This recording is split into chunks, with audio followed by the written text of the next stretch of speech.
E se existisse uma espécie de tecnologia espiritual antiga, sabe? Algo capaz de realmente alterar a ordem natural das coisas. Parece ficção, né? Mas é exatamente sobre isso que a gente vai conversar hoje. Vamos desvendar o poder e o mistério por trás dos 72 nomes de Deus.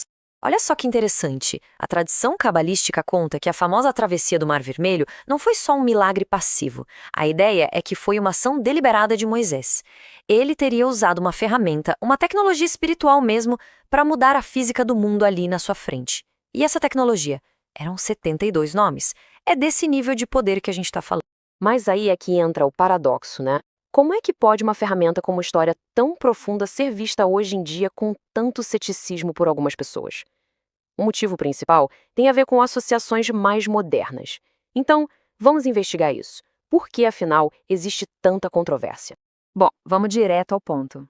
Para a gente conseguir resgatar o valor real, autêntico dessa prática, a gente precisa primeiro encarar de frente essa polêmica toda que existe hoje em dia. A maior parte dessa polêmica surgiu ali no finalzinho do século XX. O que aconteceu foi que essa prática acabou sendo associada com algumas figuras da cultura pop, sabe? E também com instituições que tinham uma cara, digamos, mais New Age, na visão dos críticos. O resultado, muitos tradicionalistas começaram a olhar para isso com desconfiança, mesmo sabendo que a origem da prática é inquestionável. Ok, então vamos deixar a polêmica de lado por um instante e ir direto para a fonte para entender a legitimidade dessa ferramenta. E a origem, olha só, não está em nenhum livro recente não, está no texto mais fundamental do judaísmo. E esse é o ponto central de tudo. Os 72 nomes não vêm de um texto qualquer, de um comentário. Não, eles são extraídos literalmente letra por letra de 3 versículos muito específicos da Torá. Justamente os que contam a história da travessia do Mar Vermelho. Ou seja, a origem é indiscutivelmente antiga e totalmente central para a tradição. E o mais legal é como eles são formados. É um processo quase matemático e surpreendentemente simples. Pensa assim, você pega esses 3 versículos, cada um deles com exatas 72 letras. Aí, você escreve o primeiro da esquerda para a direita, normal. O segundo você escreve ao contrário. E o terceiro, normal de novo. Quando você alinha os 3, pronto, formam-se 72 colunas e cada coluna tem 3 letras. São esses trios que formam os 72 nomes. Genial, né? Certo, a gente já viu de onde vêm os nomes. Agora vamos ver quem usava essa ferramenta. Quem eram os mestres que praticavam e escreviam sobre isso, muito, mas muito antes de qualquer polêmica moderna sequer existir. E olha, não estamos falando de qualquer pessoa. Estamos falando de gigantes. Por exemplo, o rabino Isaac Luria, mais conhecido como o Ari. Ele é simplesmente um dos cabalistas mais importantes e reverenciados de toda a história. E ele meditava diariamente nos 72 nomes. Só esse fato já dá uma credibilidade assim imensa para essa prática. E não para por aí. Outro gigante da Cabala, Abraham Abulafia, desenvolveu sistemas de meditação completos, inteirinhos, baseados nesses nomes. Isso reforça que não era uma prática qualquer, escondida num canto. Era algo central para os grandes mestres da tradição. E para ninguém pensar que isso é coisa antiga, que ficou esquecida lá atrás, já no século XX, um estudioso super respeitado, o rabino Aryeh Kaplan, pesquisou a fundo e escreveu muito sobre os 72 nomes. Ele trouxe todo esse conhecimento para a nossa era de uma forma acadêmica, bem séria. Tudo isso nos traz para a revelação central da nossa conversa de hoje. Afinal, o que são de verdade esses nomes? A resposta, olha, ela pode surpreender bastante. É aqui que a chave vira. A grande sacada da Cabala é que esses não são nomes de um Deus que está lá fora. Na verdade, eles são como códigos, chaves de acesso para 72 energias, 72 qualidades que já existem dentro de cada um de nós. A capacidade de curar, a frequência da prosperidade, a força da coragem. Pensa nisso. Não são coisas que a gente pede, são coisas que a gente ativa. Ok, mas como a gente acessa essa energia?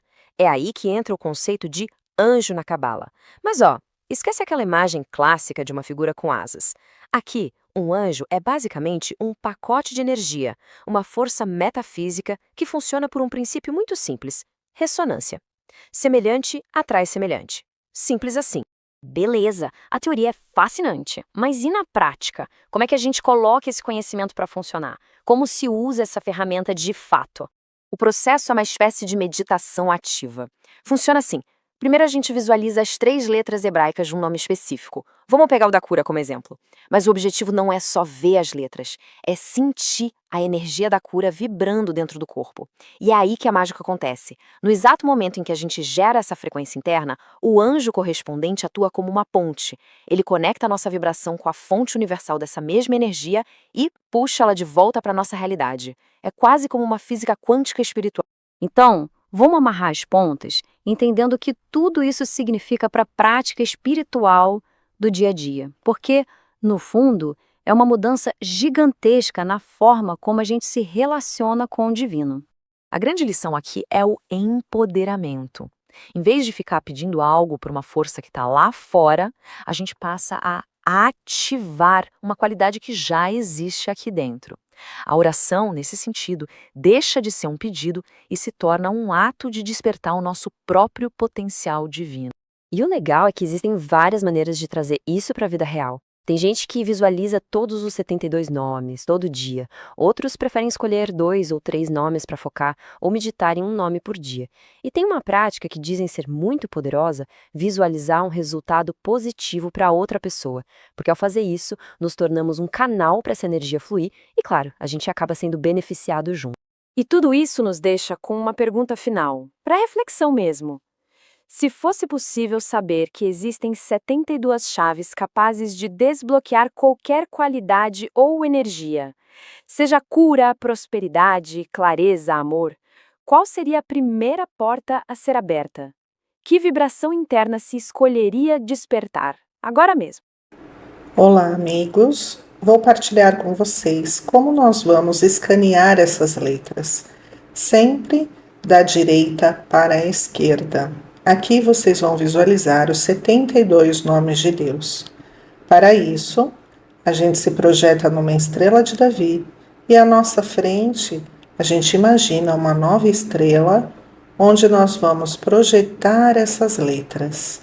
Essas letras vão se acender como chamas de velas e essas chamas se tornam uma chama única que sai pelo topo dessa estrela à nossa frente e vem em direção à nossa estrela, iluminando nosso cérebro, coração e fígado.